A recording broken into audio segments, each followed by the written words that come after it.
À l'aube du XIIe siècle, lorsque la Terre Sainte respirait encore des mystères entre les ombres des croisades, un groupe de chevaliers enveloppés dans des secrets est venu au défi. Ce n'étaient pas des soldats simples, pas de simples gardiens des pèlerins qui risquaient la vie sur les routes de Jérusalem. Les pauvres chevaliers du Christ et le temple de Salomon, les Templiers, ont porté avec eux une mission qui allait bien au-delà de la protection. Quelque chose d'aussi profond que, des siècles plus tard, intimide toujours les historiens, les chercheurs et les chasseurs de vérités cachées. Qu'est-ce que, après tout, ils ont creusé sous les ruines de la monture du temple? Serait-il possible que dans leurs fouilles aient découvert des secrets interdits sur Jésus-Christ, capables de secouer les fondements de la foi tels que nous le connaissons? Pour démêler cette possibilité, nous devons revenir au moment où l'ordre est né. Officiellement, tout a commencé en 1119, lorsqu'Hugo de Payan et une poignée de compagnons offrent au roi Balduin II de Jérusalem pour protéger les fidèles qui ont cherché les terres sacrées.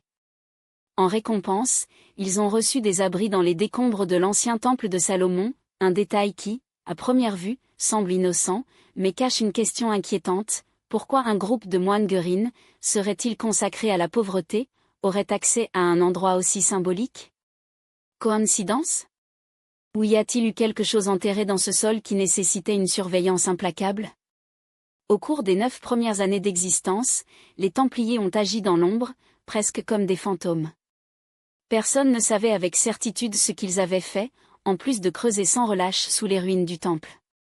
Si votre mission était juste de protéger les pèlerins, pourquoi creuser? Qu'ont-ils recherché pour tant d'engagement? Les théories audacieuses suggèrent qu'ils ont peut-être trouvé de vieux disques, des manuscrits capables de réécrire l'histoire du christianisme. Des fils avec des évangiles apocryphes, des textes gnostiques ou même des preuves tangibles d'une lignée sacrée liée au Christ et à Marie de la Madeleine. L'idée d'évangile caché n'est pas une simple spéculation. Nous savons qu'au début des siècles du christianisme, de nombreux textes ont été délibérément exclus de la Bible officielle. Les conseils ecclésiastiques ont décidé quelles écritures seraient acceptées comme vraies et qui seraient condamnées comme hérésie.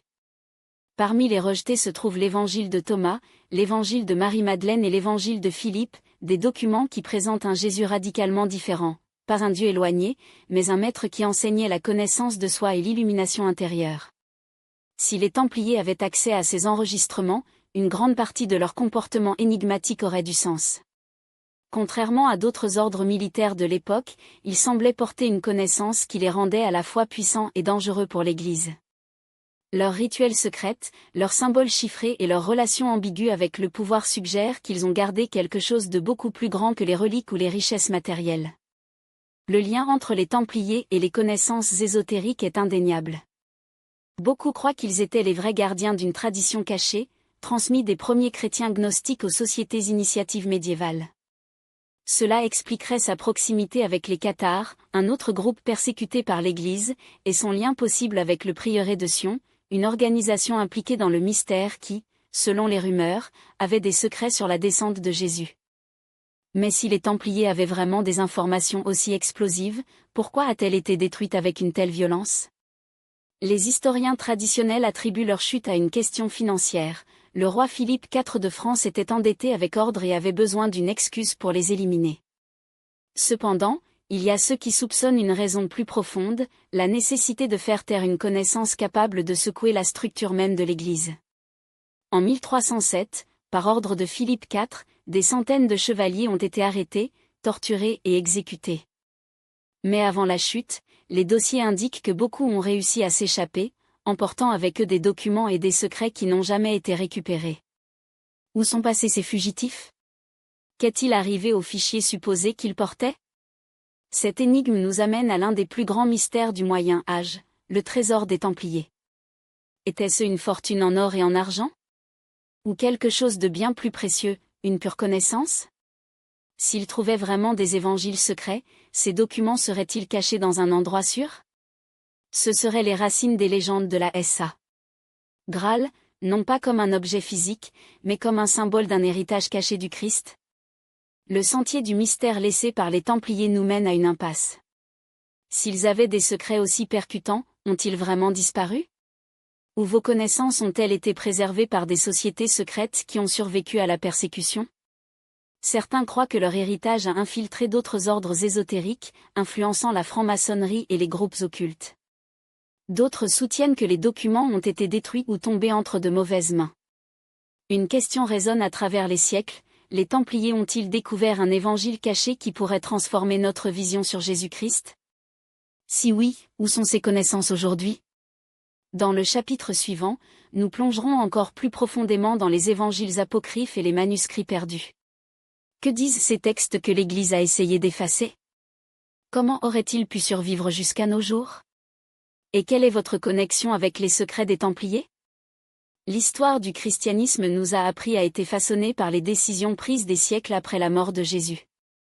Les évangiles qui composent le Nouveau Testament ont été sélectionnés parmi des dizaines d'autres circulant dans les premières communautés chrétiennes. Mais qu'est-il arrivé aux textes rejetés? Pourquoi certains récits étaient-ils considérés comme hérétiques et interdits? Et, surtout, les Templiers auraient-ils accès à ces écrits interdits, découvrant une version alternative du message du Christ? Les évangiles apocryphes, ceux qui ne sont pas rentrés dans la Bible officielle, offrent une perspective radicalement différente de celle consolidée par l'Église institutionnelle. L'évangile de Thomas, par exemple, attribue aux phrases de Jésus qui mettent l'accent sur la connaissance de soi et l'illumination personnelle, suggérant que la divinité habite dans chacun. L'évangile de Marie-Madeleine dépeint sa relation intime avec le Christ, ce qui implique qu'elle avait une compréhension spirituelle supérieure, peut-être même être son successeur dans la transmission de la vraie foi. L'évangile de Philippe soulève la possibilité que Jésus et Marie-Madeleine aient un lien beaucoup plus profond que l'histoire traditionnelle ne l'admet, suggérant même une lignée secrète partagée entre eux. Si ces textes représentent une vision plus authentique des enseignements de Jésus, pourquoi ont-ils été exclus? La réponse remonte au Conseil de Nicéa, en 325 après J.C., lorsque l'empereur Constantin a cherché à unifier le christianisme sous une seule doctrine. La décision était claire: seuls quelques textes seraient acceptés. Le reste serait condamné à l'oubli. Mais que se passe-t-il si les Templiers, dans leurs fouilles, avaient trouvé ces écrits interdits? Et si, derrière sa chute, était la peur que cette vérité sorte? Les évangiles qui ont renforcé le pouvoir de l'Église ont été méticuleusement préservés, tandis que ceux qui prêchaient un lien direct entre l'homme et le divin, sans avoir besoin d'intermédiaires, ont été condamnés à l'oubli. Mais ils n'ont pas complètement disparu. Certains exemplaires de ces manuscrits ont résisté au temps, refait surface des siècles plus tard dans les rouleaux de la Mère morte et de la bibliothèque de Nag Hammadi. Le problème? Ces découvertes n'ont été révélées qu'au XXe siècle. Si les Templiers, déjà au XIIe siècle, avaient accès à des documents similaires, cela signifie que cette connaissance interdite a circulé bien avant d'imaginer.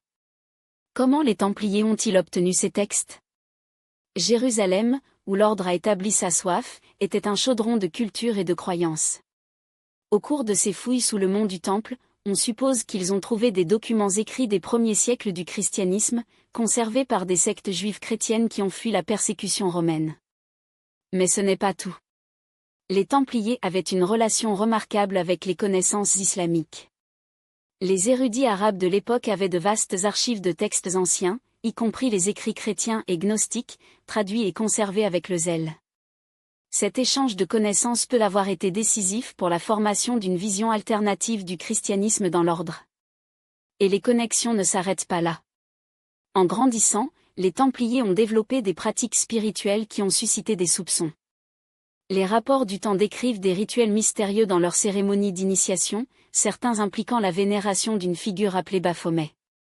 Certains chercheurs soutiennent que ce nom serait une corruption de Muhammad, un signe d'influence islamique sur l'ordre. D'autres, cependant, ils se réjouissent que Baphomet était un symbole ésotérique, représentant une connaissance cachée que les Templiers avaient acquise. Si ces rituels étaient liés aux évangiles apocryphes, alors les chevaliers préservaient une forme de christianisme radicalement différent de celle prêchée par Rome. Pas par coïncidence, les Templiers avaient des liens étroits avec les Cathars, un groupe chrétien qui a prospéré dans le sud de la France et dont la doctrine a bu dans les sources gnostiques. Les Cathars croyaient que le Dieu de l'Ancien Testament était une entité oppressive et que le Christ est venu à la libération de l'humanité de la règle matérielle.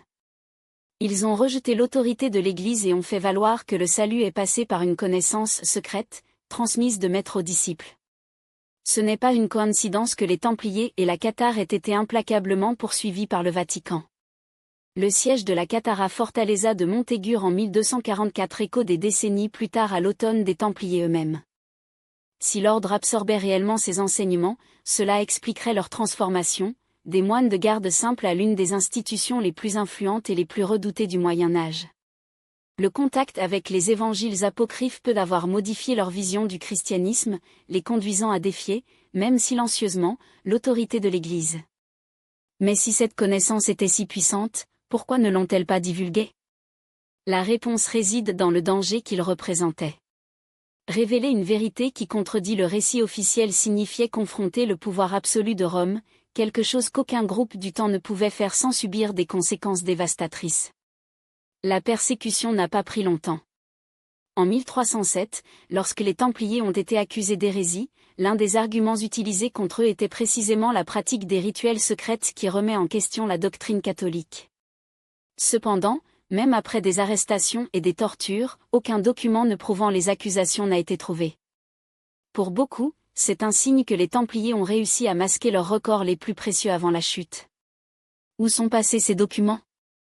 Et surtout, il y a encore du cachet aujourd'hui quelque part? Le mystère des textes interdits et la connaissance secrète des Templiers nous conduisent à l'un des plus grands puzzles de l'histoire médiévale, le trésor légendaire de l'ordre.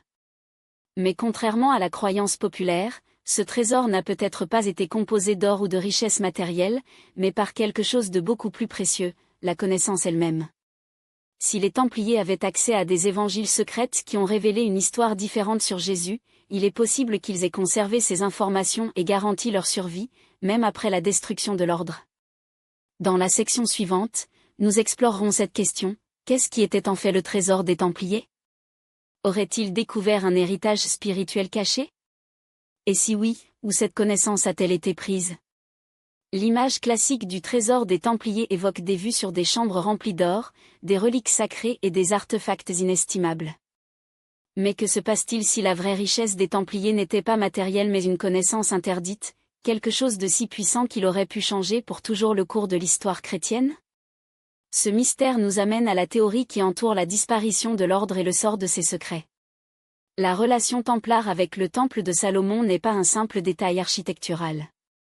L'endroit où ils ont établi leur base à Jérusalem a été, pendant des siècles, l'un des centres spirituels les plus importants du monde antique. Parmi les ruines du temple figuraient des secrets ancestraux qui sont remontés à l'époque du roi Salomon. Selon certaines traditions, il y aurait des artefacts sacrés, comme l'Arche de l'Alliance, des textes mystiques juifs et peut-être des enregistrements secrets sur la vraie nature de Jésus-Christ. C'est dans ce scénario que les Templiers ont fait des fouilles pendant une période où ils ont disparu des archives historiques pendant près d'une décennie. Quand ils ont refait surface, ils n'étaient plus de simples guerriers pieux, mais l'une des institutions les plus puissantes de la chrétienté. Qu'auraient-ils trouvé sous les ruines du temple? Certains chercheurs suggèrent que les Templiers ont découvert des documents révélant une lignée secrète de Jésus, peut-être liée à la figure de Marie-Madeleine. Cette idée s'aligne sur les traditions des évangiles apocryphes, qui dépeignent Maddalena non pas comme un simple adepte, mais comme quelqu'un profondément lié au Maître. Dans ce contexte, la théorie du Saint Graal ne ferait pas référence à un calice physique, mais pour la lignée sacrée du Christ elle-même, une révélation capable de secouer les fondements de l'Église. D'autres interprétations soulignent l'influence des doctrines gnostiques sur les rituels et les croyances de Templars. Le gnosticisme, qui a prospéré au début des siècles du christianisme, a souligné la poursuite de la connaissance spirituelle intérieure et a rejeté l'image d'un Dieu punitif et oppressif. Si les Templiers ont eu accès à des textes gnostiques épuisés par l'Église, ils ont peut-être vu la foi chrétienne dans une perspective radicalement différente, plus basée sur l'obéissance aveugle, mais sur la libération de l'esprit par la connaissance. Mais si les Templiers avaient en effet des secrets aussi dévastateurs, pourquoi ont-ils été persécutés? La réponse peut être dans son pouvoir économique croissant et son influence politique. À une époque où l'Église et les monarchies européennes ont contesté le contrôle de la foi et des richesses, un ordre qui avait des connaissances capables de saper l'autorité de Rome est devenu une menace inacceptable. Ce qui a commencé comme une recherche de reliques sacrées peut être devenu une conspiration du silence, un jeu de puissance dans lequel le prix de la vérité était l'existence elle-même. Au plus fort du XIIIe siècle, les Templiers n'étaient pas seulement un ordre militaire, il était une puissance économique sans parallèle. Les châteaux stratégiques se répandent à travers l'Europe, les terres fertiles qui s'étendent au-delà des limites des royaumes et une fortune qui envoie les monarques eux-mêmes. Mais son vrai pouvoir résidait dans quelque chose de plus dangereux, un système financier aussi avancé qu'il a fonctionné comme la première banque internationale de l'histoire. Les nobles, les commerçants et même les rois, comme Philippe IV de France, se sont noyés de dettes avec commande, dépendaient de leur réseau de crédit et de leurs transactions sûres. C'est cette influence, plus que toute croisade, qui a scellé son destin. Le piège était monté avec une précision chirurgicale. Le vendredi 13 octobre 1307, des milliers de Templiers ont été arrêtés simultanément sur tout le territoire français, accusés des crimes les plus vagues, hérésie, idolâtrie et pratiques cachées. Sous une torture systématique, de nombreux crimes absurdes confessés, adorent les idoles de la tête barbue, les baisers obscènes dans les rituels secrets. Mais les confessions, déchirées entre les cris et le fer en rouge, valaient moins que le rôle dans lequel ils ont été enregistrés. Le véritable objectif a toujours été un autre, le trésor. Et ici commence le premier grand puzzle. Lorsque Philippe IV a ordonné la saisie des produits templiers, les coffres étaient vides. Là où il y avait des richesses qui peuvent financer des armées, il ne restait que des murs nus et des documents brûlés hâtifs. Les chevaliers auraient-ils la tempête, auraient transféré leur or, leurs reliques et leurs secrets au-delà de l'atteinte du roi? Les théories se multiplient. Certains jurent que le trésor est allé en Écosse, où les Templiers, combinant Robert le Bruce, ont échangé de l'or contre l'asile dans la lutte pour l'indépendance. D'autres pointent vers le Portugal, où le roi des Digny, au lieu de les poursuivre, les a absorbés par une nouvelle identité, l'ordre du Christ, l'héritière directe des chevaliers, pas par hasard, le financement des grandes navigations portugais. Mais que se passe-t-il si le vrai trésor n'était jamais fait de métal ou de pierres précieuses? Et si, dans l'ombre de Jérusalem et sous les décombres du temple de Salomon, les Templiers avaient découvert quelque chose de beaucoup plus explosif, des manuscrits interdits, des évangiles apocryphes ou une preuve que l'histoire de Jésus avait été délibérément déformée? Cette hypothèse expliquerait la fureur avec laquelle l'Église et la couronne française les chassaient. Il ne s'agissait pas seulement de confisquer les richesses, mais d'effacer une vérité qui pouvait secouer les fondements du christianisme. Le lien avec le prieuré de Sion, une société secrète qui, selon les légendes, garderait le sang sacré du Christ et de la Madeleine, donne encore plus de poids à cette théorie. Des documents controversés, comme les dossiers des secrets, suggèrent que les Templiers ont non seulement trouvé des enregistrements de cette lignée, mais sont devenus leurs protecteurs. Bien que bon nombre de ces sources aient été décrites, l'idée persiste, et si les chevaliers, avant de tomber, ont transféré leurs secrets les plus dangereux à des mains fiables? Qu'est-il arrivé à cette connaissance? Survivent-ils, camouflés, dans des sociétés telles que la franc-maçonnerie ou le Rosicruce? Symboles templiaux, la croix de Patay, l'œil que tout voit, les rituels d'initiation, semblent dispersés à travers des cathédrales gothiques, des manuscrits médiévaux et même des degrés maçonniques. Coïncidence? Ou un héritage délibéré? Certains prétendent que les Templiers, prédisant leur chute, ont codé leurs découvertes dans des chiffres, les cachant dans des endroits inaccessibles, sous des châteaux tels que des Gines en France, ou sur des îles éloignées comme Oak Island, Canada, où les expéditions ont trouvé des indices intrigants, mais jamais des réponses définitives. La persécution officielle a peut-être détruit l'ordre, mais pas son héritage. En 1314, alors que Jacques de Molay, le dernier grand maître, a été brûlé vif à Paris, ces derniers mots résonnaient comme une malédiction ou une promesse. Condamnant le roi Philippe IV et le pape Clément V à la mort imminente, qui, en fait, a été rempli en moi, il a peut-être lancé un message joyeux aux survivants: le combat n'est pas terminé. Alors que les flammes consomment son corps, des groupes de chevaliers ont déjà disparu dans l'ombre, emportant avec lui ce qu'ils ont le plus précieux. Le sentier des fugitifs mène avant tout au Portugal. Contrairement à la France, où la cupidité de Philippe IV a dicté l'extermination, Digny a vu dans les Templiers une opportunité. Sous le manteau de l'ordre du Christ, sa connaissance, navigation, architecture, finance, a prospéré. Ce n'est pas une simple spéculation que, des décennies plus tard, ce même ordre interdirait les caravales de Vasco da Gama et Pedro Álvar Cabral. Était-ce le hasard, ou l'héritage d'une connaissance que les Templiers ont apportée de l'Est? Un autre refuge était l'Écosse, puis en guerre contre l'Angleterre et donc hors de portée du pape et de Philippe. Là, les chevaliers auraient combattu aux côtés de Robert le Bruce dans la bataille de Bannockburn, 1314, scellant un pacte, protection en échange de secrets. Certains chercheurs voient dans cet exil le berceau des traditions ésotériques qui fusionneraient plus tard la franc-maçonnerie. Mais le plus intrigant est ce que ces hommes ont pu prendre avec vous. S'ils avaient réellement des textes hérétiques, comme l'évangile de Judas ou les archives de la lignée de Jésus, où les ont-ils cachés? Dans les châteaux souterrains? Dans les cryptes sous des monastères abandonnés? Ou, comment suggérez-vous des théories plus audacieuses dans des endroits aussi improbables que l'Amérique, des années avant Colombo? L'hypothèse des prieurs de Zion refait surface ici. Si les Templiers, avant d'être décimés, ont livré leurs documents plus sensibles à cette société, les secrets peuvent avoir survécu dans les cercles initiaux, transmis de génération en génération. L'existence du prieuré est débattue, mais la persistance de certains symboles, comme la rose et la croix, dans les ordres secrets ne peut être ignorée.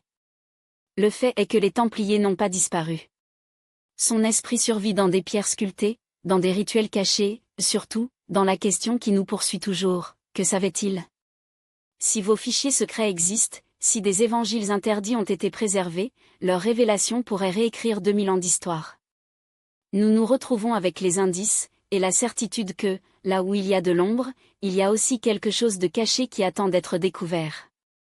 Et si les réponses étaient cachées dans les œuvres de Leonardo da Vinci, un génie dont les liens avec les sociétés secrètes étaient aussi notoires que sa capacité à tisser des messages dans chaque coup de pinceau? Ou cette connaissance a-t-elle été transmise par des souches hermétiques, déguisées sous le masque des doctrines alchimiques et philosophiques, conservées par ceux qui ont compris que la vérité ne devrait être révélée qu'à ceux qui sont prêts à le recevoir? Mais l'influence des Templiers ne s'est pas limitée aux frontières de l'Europe. Les théories audacieuses, et de plus en plus fondées, suggèrent que leurs navires peuvent avoir traversé les siècles de l'Atlantique avant Colombo. Les cartes anciennes, comme celle de Vinland, impliquent que les navigateurs européens marchaient déjà sur des terres américaines bien avant la découverte officielle.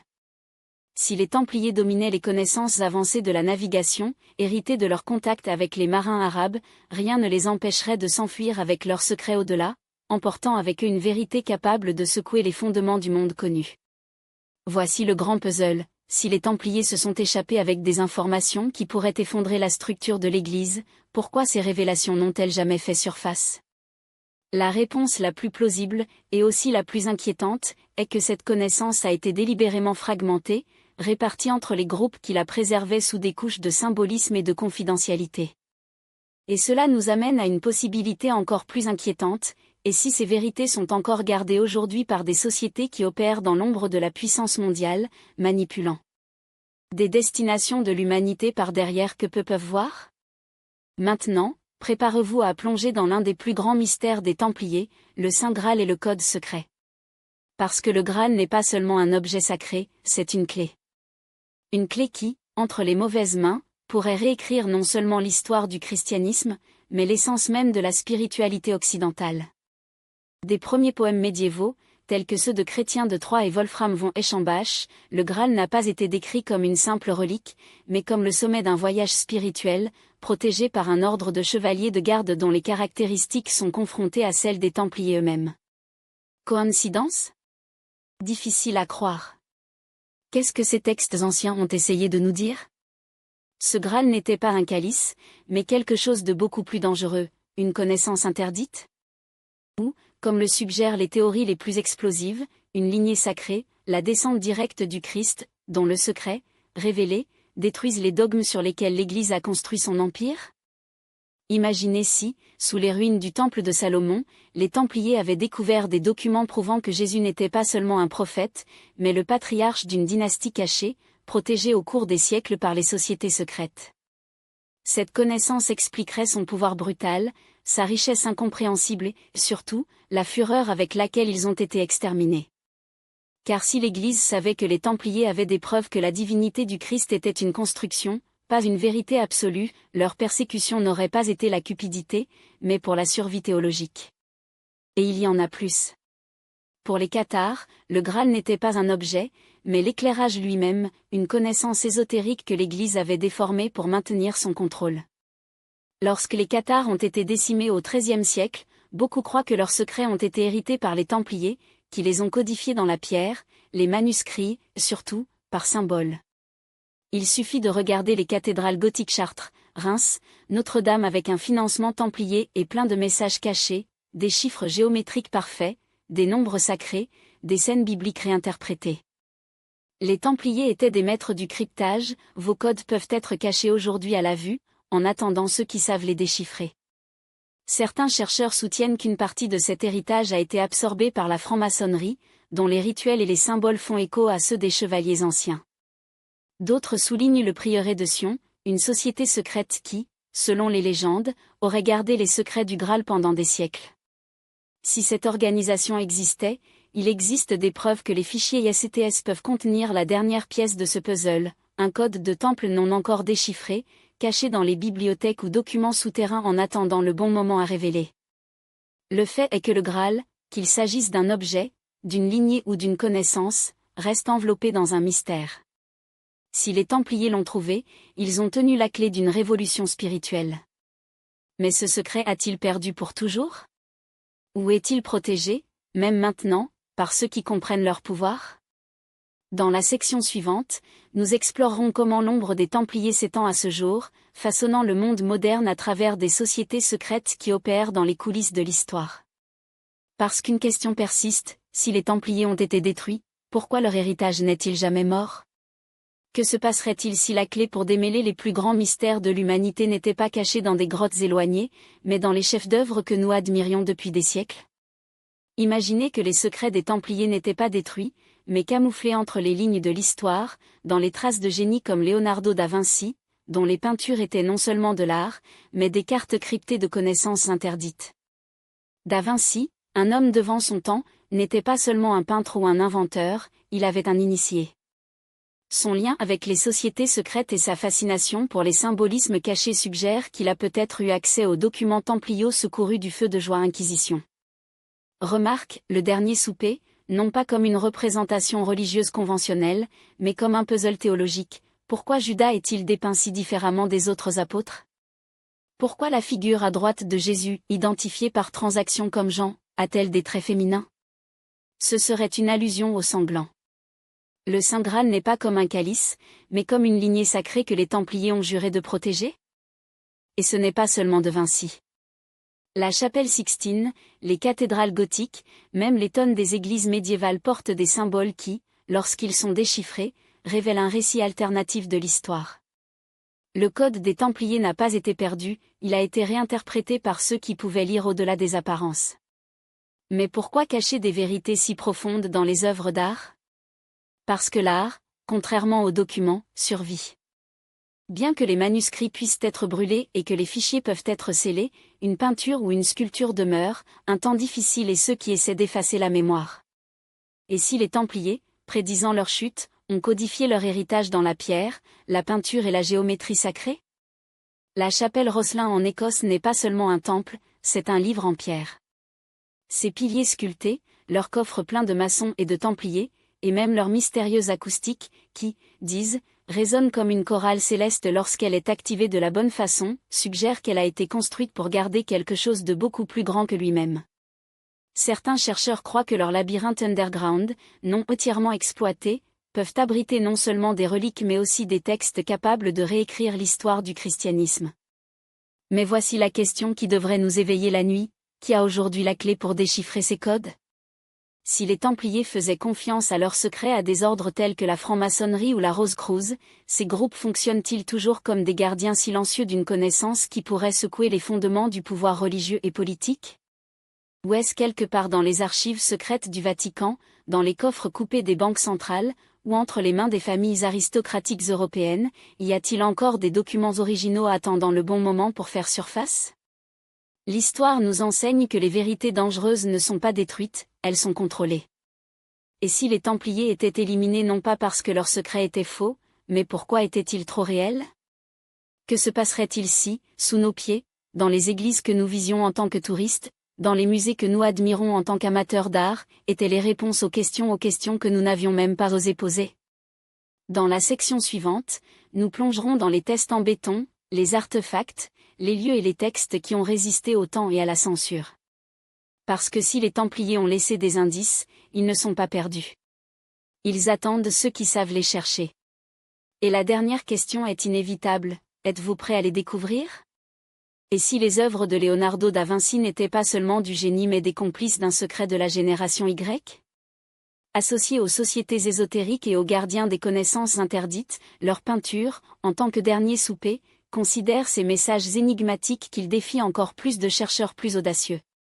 Seraient-ils ces ombres, gestes et symboles un indice sur les véritables enseignements du Christ? Ou, encore plus dérangeant, une indication d'une lignée sacrée que les Templiers ont juré pour protéger à tout prix? Mais la question qui brûle comme une braise dans l'obscurité est, comment Vinci aurait-il accès à ces informations? Serait-ce une simple coïncidence qu'un homme de la Renaissance, entouré de clients liés aux ordres secrets, a peint des œuvres qui, des siècles plus tard, nous dévoilons toujours comme des conneries? Ou était-il, comme les Templiers, connecté à un flux de sagesse ancestrale, transmis dans l'ombre des monastères, entre les lignes des manuscrits et les chuchotements des initiés? Et si les artefacts et les documents ne sont pas les seules traces de ce mystère? Il y a une question qui persiste, comme une blessure ouverte dans l'histoire, où les Templiers ont-ils survécu? Savons-nous que beaucoup ont fui au Portugal et en Écosse, mais qu'en est-il des autres? Les preuves suggèrent que son influence s'étend bien au-delà, peut-être même un continent qui ne serait officiellement que découvert un siècle plus tard. Théorie audacieuse, mais pas impossible, il semble que les Templiers sont peut-être arrivés en Amérique avant Colombo. Avec une connaissance nautique avancée, hérités des navigateurs arabes ou des cartes secrètes, ils auraient traversé l'Atlantique à la recherche de refuge. Et les légendes autochtones ne mentent pas, les rapports parlent d'hommes à peau claire, vêtus de tuniques blanches et de croix rouges, bien avant les conquérants. Serait-ce un simple fantasme? Ou la preuve que les Templiers, dans leur évasion désespérée, ont pris avec eux quelque chose de si précieux qu'eux? Souhaitez-vous justifier une traversée à l'inconnu? S'ils avaient réellement des secrets capables de secouer les fondements du pouvoir, leur destruction n'était pas un simple ajustement des comptes. C'était une extermination calculée, une tentative d'effacement non seulement un ordre, mais une connaissance qui pourrait réécrire l'histoire.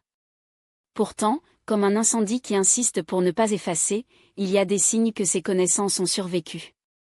Dans les manuscrits cachés, dans les symboles enregistrés dans la pierre, dans les traditions transmises par des sociétés d'initiation qui, à ce jour, jurent à garder leur flamme. La grande question demeure, sommes-nous prêts pour cette vérité?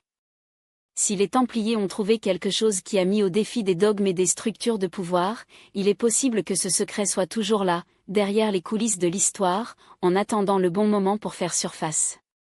Dans la section suivante, nous explorerons les preuves modernes, les pistes qui suggèrent que l'héritage des Templiers n'est jamais mort.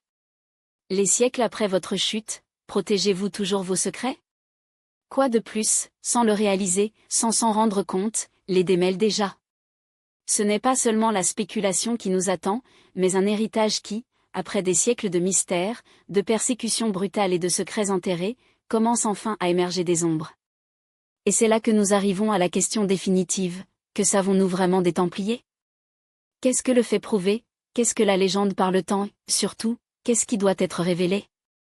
L'ordre des pauvres chevaliers du Christ et le temple de Salomon n'étaient pas seulement l'une des organisations militaires et religieuses les plus puissantes du Moyen Âge, c'était un phénomène sans précédent.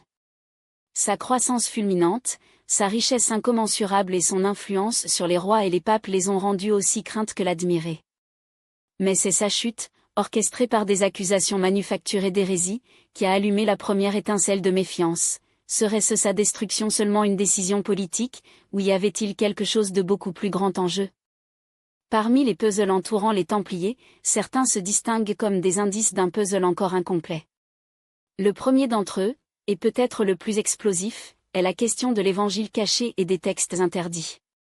Pendant des années, les chevaliers sont fouillés sous les ruines du temple de Salomon, et il existe des preuves qu'ils ont découvert des documents capables de secouer les fondements du christianisme officiel. Les évangiles gnostiques, tels que Thomas et Marie-Madeleine, présentent un Jésus radicalement différent, pas un sauveur divin dépendant d'une institution, mais un maître éclairé qui a enseigné la connaissance de soi et l'ascension spirituelle. Si les Templiers avaient accès à ces textes, cela expliquerait non seulement leur pouvoir, mais aussi la fureur avec laquelle ils ont été exterminés. Un autre mystère qui persiste est le lieu où se trouve la trésorerie et les connaissances templiales. Malgré la persécution incessante, aucune des richesses que la couronne française convoitait tant. Cela suggère que les chevaliers ont eu le temps de cacher quelque chose de précieux, or, reliques sacrées ou documents confidentiels. Beaucoup croient que ces connaissances n'ont pas été détruites, mais transférées à des mains sûres, protégées par des groupes successeurs qui ont perpétué leur héritage. Et la preuve de cette survie est juste sous nos yeux. Les sociétés secrètes qui ont émergé dans les siècles suivants portent des marques indubitables de la tradition des Templiers. La franc-maçonnerie, l'Ordre du Christ au Portugal, les Rosicruciens et même les factions au sein de l'Église catholique elle-même maintiennent des liens symboliques et philosophiques avec les idéaux des chevaliers. Si les secrets des Templiers ont réellement survécu, il est probable qu'ils ont été transmis confidentiels, préservés loin des yeux du public, mais jamais oubliés. Mais que se passerait-il si ces secrets appartenaient ? C'est la question qui hante les historiens et les théoriciens à ce jour. Si les Templiers ont découvert un évangile alternatif ou une preuve d'une lignée sacrée de Jésus, cela pourrait déstabiliser les piliers de la foi chrétienne, remettre en question l'autorité de l'Église et redéfinir notre compréhension de la spiritualité. Et les signes indiquent que dans l'ère moderne, nous sommes plus proches que jamais d'une révélation significative. Avec l'avancement de la technologie, la numérisation des fichiers historiques et l'accès à des documents auparavant inaccessibles, de nouveaux fragments de l'histoire des Templiers sont révélés. Les manuscrits anciens sont analysés avec des techniques avancées, et l'archéologie explore des lieux qui peuvent avoir des réponses enterrées depuis longtemps. Cependant, il est possible que le secret des Templiers soit protégé d'une manière qui empêche leur révélation complète. Après tout, si une connaissance aussi puissante existe vraiment, ceux qui le gardent savent que le faire sortir pourrait déclencher des conséquences imprévisibles. Il y a peut-être une résistance silencieuse, une force cachée qui garantit que certains mystères restent inaccessibles au grand public. Que pouvons-nous conclure donc sur les Templiers et leur évangile caché ? Les preuves suggèrent qu'ils avaient réellement accès à des informations qui ont dépassé les limites de la doctrine officielle. S'ils étaient des textes interdits, des reliques sacrées ou des connaissances ésotériques, nous ne le saurons jamais avec certitude. Mais une chose est indéniable, ils savaient quelque chose qu'ils ne devraient pas savoir, alors ils ont été brutalement réduits au silence. La question demeure qui résonne à travers les siècles, les Templiers ont-ils été détruits, mais leur secret a-t-il survécu ? Si oui, où est cette connaissance maintenant ? Cachée dans des documents dans les archives du Vatican ?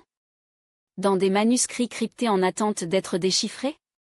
Ou a-t-il été incorporé dans la société moderne si subtilement que personne n'a remarqué sa présence ? Une chose est certaine, la recherche du secret des Templiers n'est pas terminée. Des reliques perdues, des documents interdits et des vérités cachées peuvent être plus proches d'être révélées que nous ne l'imaginons. Mais maintenant, la question la plus urgente est pour vous, si un secret aussi puissant sur Jésus existait vraiment, le monde serait-il prêt à le connaître ? Ou y a-t-il même des forces cachées en veillant à ce qu'elles restent dans l'ombre ? Laissez votre commentaire ci-dessous. Votre voix est essentielle pour ce mystère pour gagner plus de visibilité. Si vous pensez que ces réponses doivent être révélées, exprimez votre intention ici. La vérité peut n'attendre qu'une poussée finale, et chaque commentaire, chaque connexion, renforce ce mouvement. Et si vous voulez plonger encore plus profondément dans ce voyage, cliquez maintenant sur la prochaine vidéo de votre écran, Secret caché, la société secrète qui a préservé la connaissance de Jésus. Là, nous explorerons comment ces traditions ont été maintenues en vie au cours des siècles et ce que cela pourrait signifier pour l'avenir de l'humanité. À bientôt, l'esprit gratuit. La vérité est plus proche que vous ne le pensez.